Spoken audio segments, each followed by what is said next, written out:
কা নিয়ে উত্তাল ভারত, ঠিক কি করণীয় নাগরিকদের? সমস্যায় পড়ার আগে আজকের এই বিশেষ গুরুত্বপূর্ণ আপডেটটি দেখে নিন। নমস্কার প্রিয় দর্শকবৃন্দ, বিকে প্রতিদিনে আমি উজ্জ্বল আপনাদের জানাই স্বাগত। প্রিয় দর্শক, আজ আপনাদের জন্য নিয়ে এলাম এক বিশেষ প্রতিবেদন। সম্পূর্ণ ভিডিওটি দেখার জন্য সঙ্গে থাকুন, আর এই চ্যানেলে প্রতিদিন নতুন নতুন আপডেট পেতে চ্যানেলটি সাবস্ক্রাইব করবেন। তো চলুন শুরু করা যাক আজকের এই বিশেষ ভিডিও। কা নিয়ে উত্তাল ভারত, ঠিক কি করণীয় নাগরিকদের? সমস্যায় পড়ার আগে আজকের এই বিশেষ গুরুত্বপূর্ণ আপডেটটি দেখে নিন। গত সোমবার দেশ জুড়ে লাগু হয়েছে কা আইন। এই আইন অনুসারে ভারতে থাকতে হলে নাগরিকত্ব প্রয়োজন। ভারতের পার্শ্ববর্তী দেশ থেকে আগত মানুষদের নাগরিকত্ব দেবে সরকার। আবার ভারতবর্ষের স্থায়ীদের দেখাতে হবে নাগরিকত্বের প্রমাণ। দেশ জুড়ে তোলপাড় শুরু হয়েছে কা আইন নিয়ে। এই মুহূর্তে যে 10টি প্রশ্ন উঠে আসছে তারই উত্তর তুলে ধরা হলো আজকের এই বিশেষ প্রতিবেদনে। কা আইনে নাগরিকত্ব পাবেন কারা?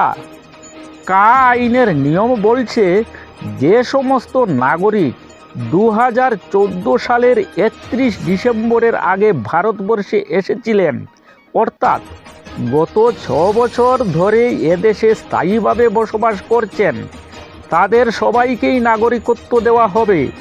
তবে তাদের সবাইকে ভিসা ও ইমিগ্রেশন স্ট্যাম্প প্রদান করতে হবে। ভারতের প্রতিবেশী দেশ যেমন বাংলাদেশ, পাকিস্তান ও আফগানিস্তান থেকে আসা হিন্দু, শিখ, বৌদ্ধ, পার্সি, জৈন, খ্রিস্টান মানুষেরা কা আইন মোতাবেক ভারতের স্থায়ী নাগরিকত্ব পাবেন। কা প্রক্রিয়াটি কাজ করবে কিভাবে? কা প্রক্রিয়াটি কাজ করবে অনলাইনে। মানুষকে অনলাইনের মাধ্যমে এই নাগরিকত্বের আবেদন জানাতে হবে। এই প্রক্রিয়ার জন্য সরকার একটি পোর্টাল চালু করেছে। পোর্টালটি হলো https://indiancitizenship.nic.in।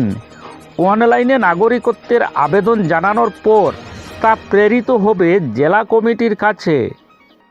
তারপর জেলা কমিটি থেকে আবেদন যাবে ক্ষমতাপ্রাপ্ত এমপাসওয়ার্ড কমিটিতে। কমিটিতে থাকবেন 7 জন সদস্য সহ প্রধান সেন্সাস প্রক্রিয়ার ডিরেক্টর।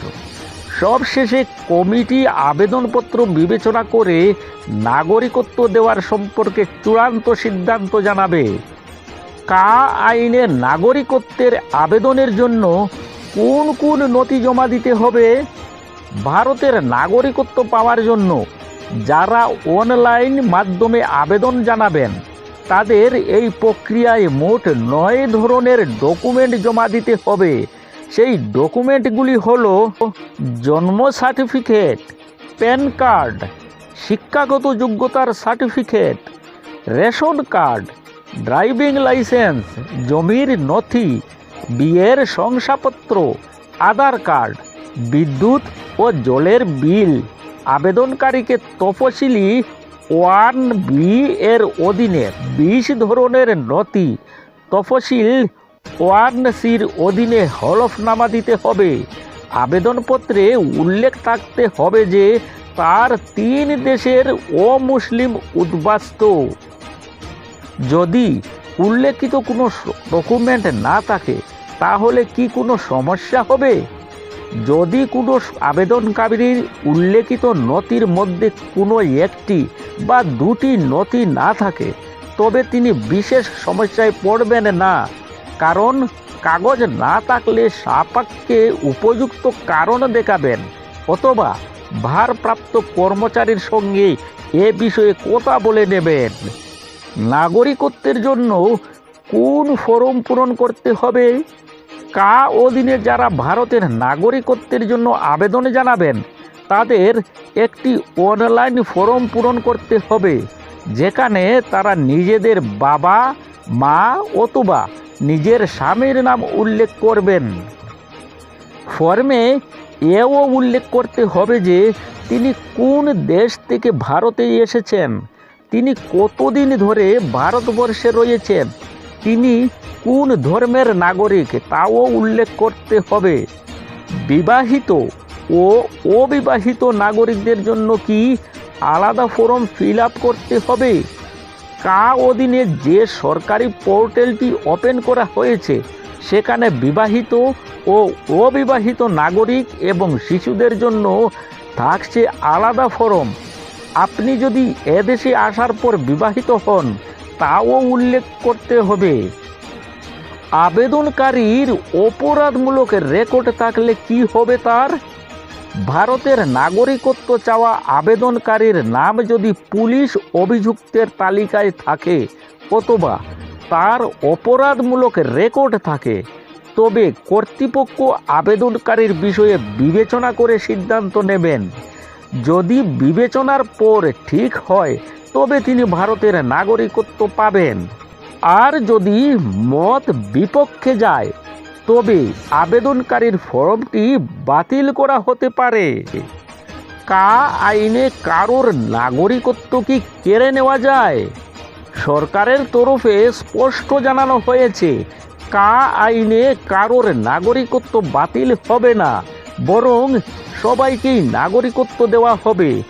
এই আইনে কারোর নাগরিকত্ব কেড়ে নেওয়ার কোনো বিধান নেই। নাগরিকত্ব পেতে হলে কি কি শর্ত থাকছে দেখে নিন। কা আইন অনুসারে ভারতের নাগরিকত্ব পেতে হলে একজন ব্যক্তিকে আবেদনের আগে ভারতে কমপক্ষে 12 মাস বসবাস করতে হবে। পাশাপাশি তাকে 12 মাসের ঠিক আগের 8 বছরে তাকে অন্তত 6 বছর ভারতে বাস করতে হবে। সেই ব্যক্তির আবেদন গৃহীত হওয়ার পর তিনি ভারতের নাগরিকত্ব পাবেন। নাগরিকত্বের শংসাপত্র কিভাবে পাওয়া যাবে?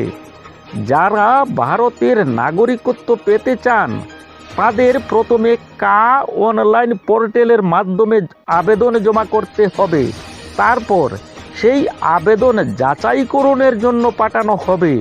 যাচাই প্রক্রিয়ায় যদি কোনো ভুল, অসত্য তথ্য অথবা জালিয়াতির প্রমাণ মেলে তবে সেই আবেদন বাতিলও হতে পারে। গোটা প্রক্রিয়ার শেষে নাগরিকত্বের ডিজিটাল সার্টিফিকেট দেওয়া হবে, চাইলে হার্ড কপিও দেওয়া হবে। তো প্রিয় দর্শকবৃন্দ, আজকের এই বিশেষ প্রতিবেদন আপনার কেমন লাগলো কমেন্ট করে নিশ্চয়ই জানাবেন। আর ভিডিওটি দেখার সঙ্গে সঙ্গে ভিডিওটিতে একটি লাইক দিবেন এবং অন্যান্যদের জানানোর জন্য ভিডিওটি বেশি করে শেয়ার করবেন প্লিজ। আর এই চ্যানেলে প্রতিদিন নতুন নতুন আপডেট পেতে চ্যানেলটি সাবস্ক্রাইব করুন প্লিজ। আজকের মতো এখানেই শেষ করছি। আবারও এক নতুন আপডেট নিয়ে আপনাদের কাছে আসব। ততক্ষণ পর্যন্ত ভালো থাকুন, সুস্থ থাকুন। নমস্কার।